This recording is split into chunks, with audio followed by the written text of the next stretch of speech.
Hi guys, so boring kayo diri sa mga village. Charis. Village. Boring kayo. I'm so bored. Charis.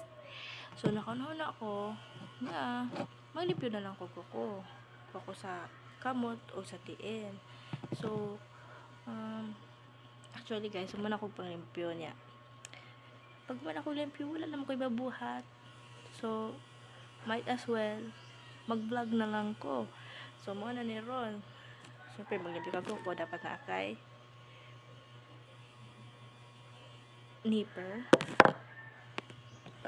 pusher, brush, nail cutter, alcohol, martiolet,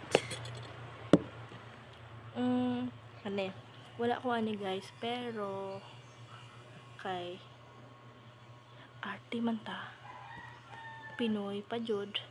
So resourceful resourceful ta, pero ako Pinoy, arte nga Pinoy nga tapulan.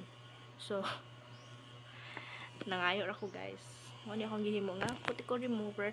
I'm sure daghang makarelate ani. Ang sabon na ni siya og tubig, bites na. And then mao ni akong gigamit Sassy nga nail polish. Tsada na siyang gamiton, affordable pero nice siya gamiton, so highly recommended kung kisa itong ganahan maglimpyo or mapalit og kutik. Sana na beta di beta si everyday ganahan mo si kutik na naman yung time nga ganahan ta magkutik kung ganahan mo Sassy palita kay tsada, affordable og tsada ang gamiton. Napatay laing brandery na kay Mia Pakngon. Mia, barato na po ni siya. Pero wala pa na ako na siya nagamit guys. Dugay na kaisa na ako napalit, pero dugay wala na ako nagamit kay brown. Di na ako feel yung color. I don't know kung asos dapat ibutang sa kuko sa tail, mabagay ba? Kuko sa kamot, bagay ba? Or sa naong? Ay, charis. Doon na po tayo syempre barato rin eh. Puro naman tao, matidada. Kanya? Colorless. Mga 15, 17, 12, mga anak.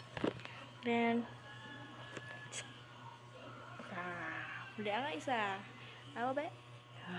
Marang mga suriso. Bye guys!